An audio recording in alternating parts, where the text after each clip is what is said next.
વડોદરામાં રેસ્ક્યુ કરાયું છે બોટ દ્વારા। ખાસ રેસ્ક્યુ કેટલાક લોકોનું કરાયું છે, આપ જોઈ રહ્યા છો બોટ મારફતે હાલમાં આ રેસ્ક્યુ કરાયું છે। આ વડોદરાના દ્રશ્યો છે કે જ્યાં વરસાદ વરસ્યો છે, ત્યાર પછી આ રેસ્ક્યુ કરાયું છે, અનેક લોકોનું રેસ્ક્યુ કરાયું છે।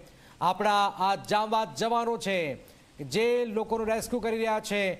દેશના સાચા હીરો તો આ છે કે જે આમ જનતાને સેવા કરી રહ્યા છે, એમને જીવ બચાવી રહ્યા છે। મહા મુસીબતમાં પોતાનો જીવ તો બચાવવાનો છે, પણ સાથે સાથે અન્ય જે લોકો ફસાયેલા છે એવા લોકોને હાલમાં ઉગારવામાં આવી રહ્યા છે।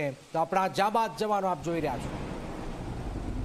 વડોદરાના હરની વિસ્તારમાં વિશ્વામિત્રી નદીના પાણી અનેક સોસાયટી અને ઘરોમાં પ્રવેશી ગયા છે ને ત્યાં હવે રેસ્ક્યુની કામગીરી કરવામાં આવી રહી છે। આપ જોઈ શકો છો કઈ રીતના વડોદરા ફાયર બ્રિગેડની ટીમ દ્વારા લોકોને રેસ્ક્યુ કરીને લાવવામાં આવી રહ્યા છે। મહત્વની બાબત છે કે લોકોના એક માળ ડૂબી જાય એટલું પાણી જે છે તે લોકોના ઘરોમાં પ્રવેશી ગયું છે। તેના કારણે જે લોકો જે છે તે નીચાણવાળા વિસ્તારમાં રહેતા હોય છે અથવા તો ટેનામેન્ટમાં રહેતા હોય છે તેવા લોકોને રેસ્ક્યુ કરીને બહાર કાઢવામાં આવી રહ્યા છે। કારણ કે વિશ્વામિત્રી નદી 35 ફૂટ થવાના કારણે આખા વિસ્તારોમાં પાણી ફરી વળ્યા છે અને આપ જોઈ શકો છો કઈ રીતના રબર બોટ જે છે તેનો ઉપયોગ કરીને ફાયર બ્રિગેડના જે જવાનો છે તે લોકોને રેસ્ક્યુ કરીને લાવ્યા છે।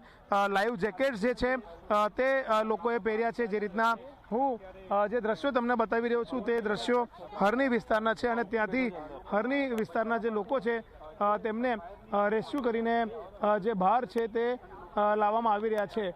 સૌથી મહત્વની બાબત એ છે કે ફાયર બ્રિગેડની જે ટીમ છે તે ફાયર બ્રિગેડની ટીમ દ્વારા જે લોકો ફસાયા હતા અને જે નાના બાળકો છે નાના બાળકોને પણ જે છે તે રેસ્ક્યુ કરવામાં આવનાર છે। કારણ કે જે રીતના લોકોને ખાવાનું નથી મળી રહ્યું, લોકો પાસે પીવાનું પાણી નથી, ફૂડ પેકેટ્સ નથી અને તેના કારણે લોકો હવે બહાર નીકળી રહ્યા છે અને બહાર નીકળીને કહી શકાય કે જે લોકો છે તે તેમનું રેસ્ક્યુ કરીને તંત્ર દ્વારા લાવવામાં આવી રહ્યા છે। કેમેરામેન મુકુંદ દવે સાથે રવિ અગ્રવાલ, ઝી મીડિયા, વડોદરા।